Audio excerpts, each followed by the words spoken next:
कोई भी चीज़ लेके आते हो, दुकानदार से क्या कह के मांगते हो कि मिठाई दे दे, लड्डू दे दे, बर्फ़ी दे दे, पेड़े दे दे, बतासे दे दे, मखाने दे दे। उस चीज़ का नाम लेके आते हो ना।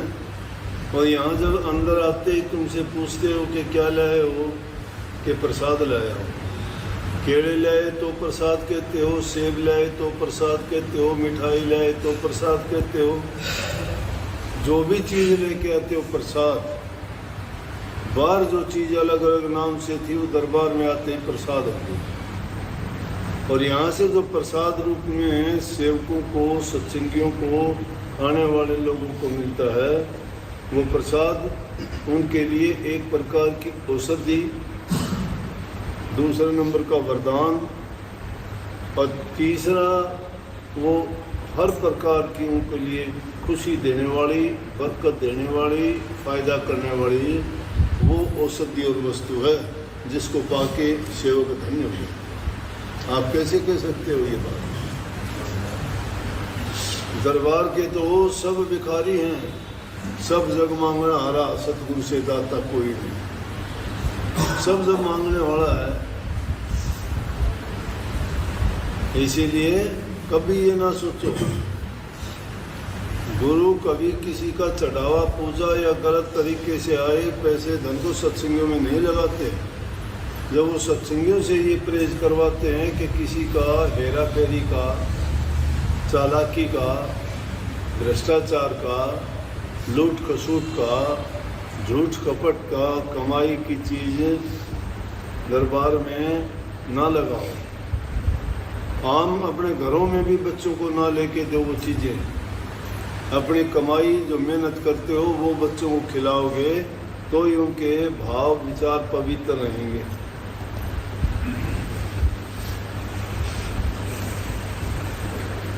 समझ गए कि नहीं?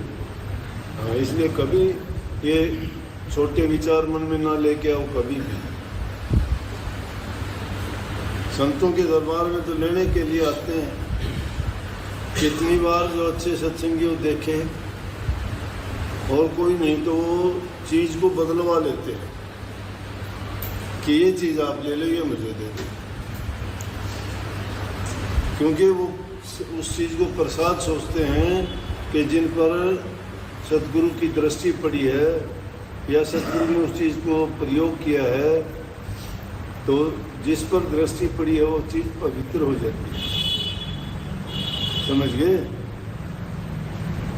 ध्यान करते हो, ध्यान करने से तुम्हारी दृष्टि की सिद्धि बनती है। श्रवण के करने से तुम्हारी वाक सिद्धि, जबान की सिद्धि बनती है। पवित्र होते हैं। इनकी पवित्रता के कारण सिद्धियाँ आती हैं। और मन में जो विचार और ख्यालात आते हैं उनसे संकल्प सिद्धि बनती है।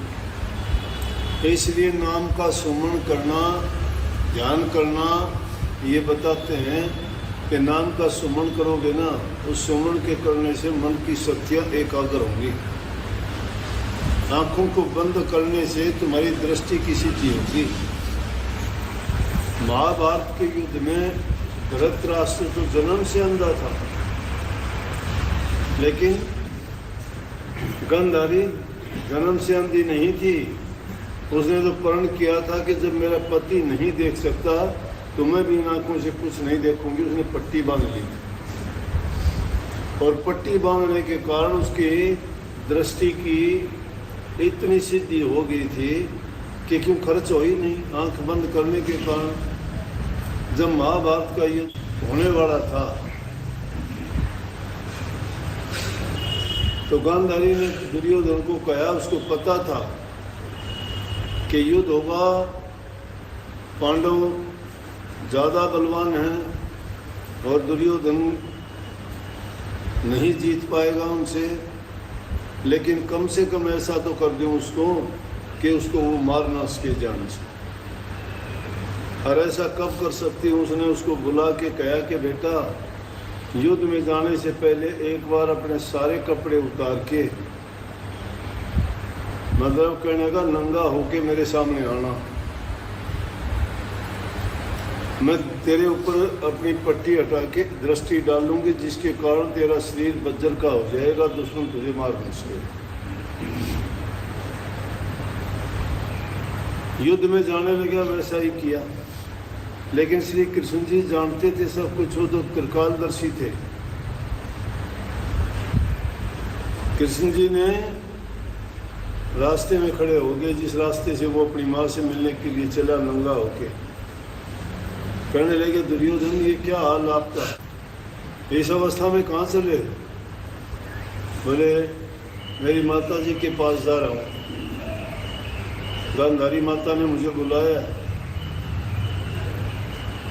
कहने लगे, अरे अब तू कोई दूध पीता बच्चा नहीं है, तू इस हालत में नंगा होके जाएगा माँ के पास?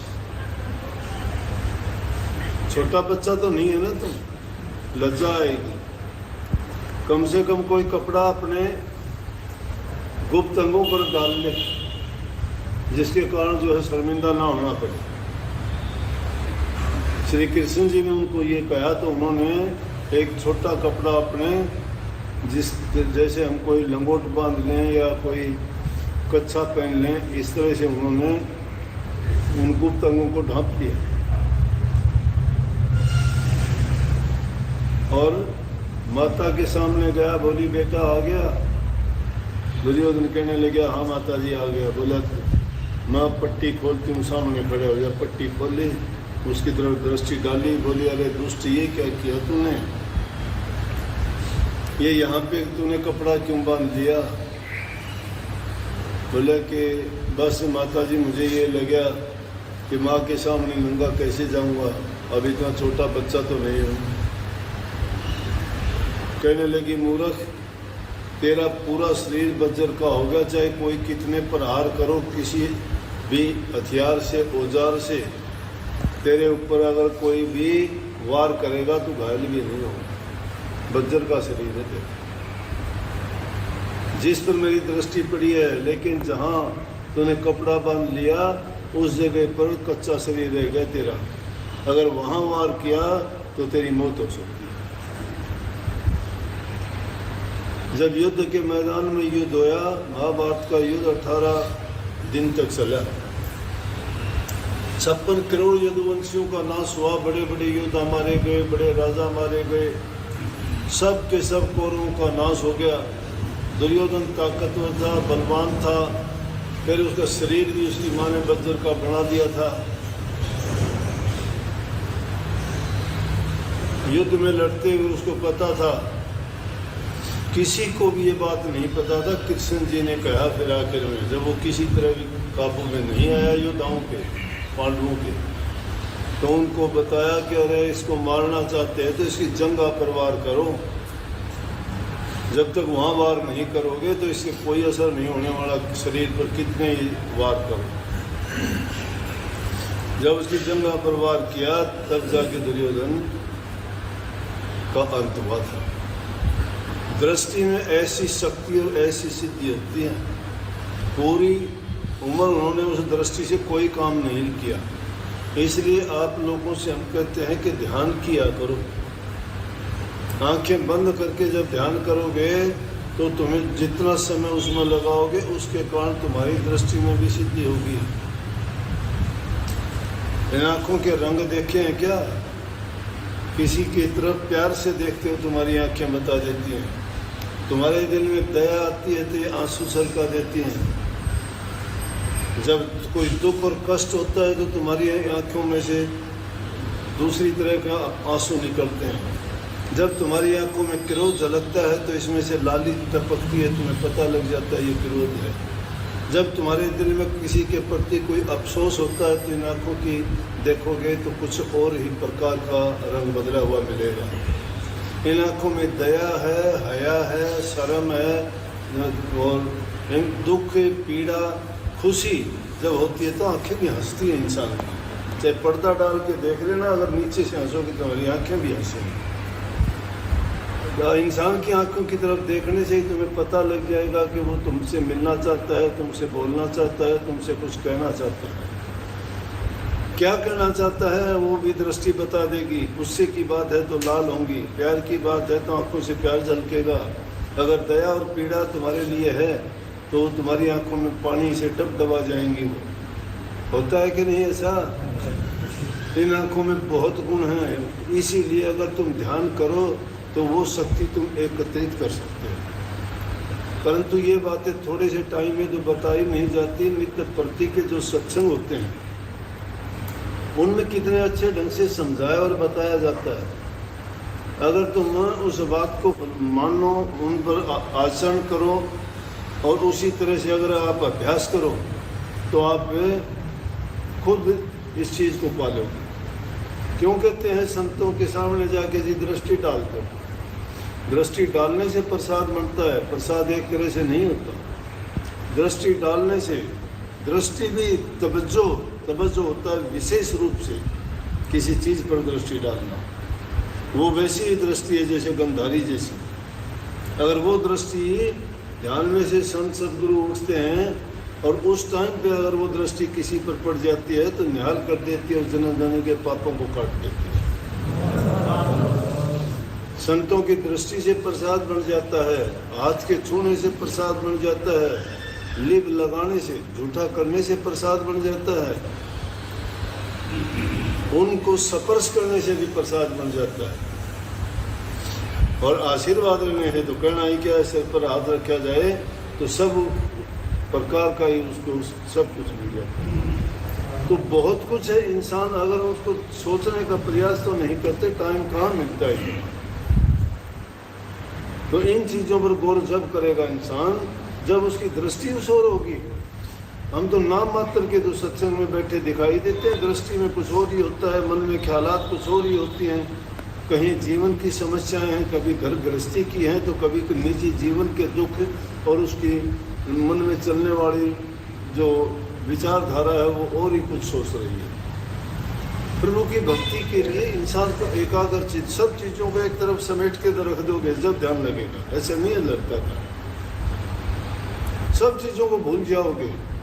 अरे हमेशा तो नहीं भूल सकते, कुछ समय के लिए जब तुम हृदय में परमात्मा को लाना चाहते हो और उसको देखना चाहते हो तो कम से कम दूसरों को तो दूर बिठा दो। भरी पंचायत में वो आ जाएंगे कि पंचायत की दुष्टों की भरी पड़ी है, काम की, क्रोध की, लोभ की, मोह की, जुल्म की, अत्याचार की, झूठ की, कपट की, बेईमानी की, जिंदगी में किए हुए खोटे मंदे कर्मों की, उनकी सारी फाइल दबी पड़ी है। वो मन के अंदर खुलती रहती है तुम्हारी। वो मन अपना ऑफिस खोल लेता है, तुम आंखें बंद करी, तुमने अंदर प्रवेश किया, मन ने फाइल खोल, नई नई बातें उठा उठा के लाएगा। जिंदगी में पता नहीं कब घटित हुई उन बातों को लेके लाता है कि नहीं। ऐसे खुलती है फाइल सारी। इसलिए मैं कहता हूँ उनको एक तरफ पटक दिया करो फाइलों को, उस अलमारी को ही ना खोला करो।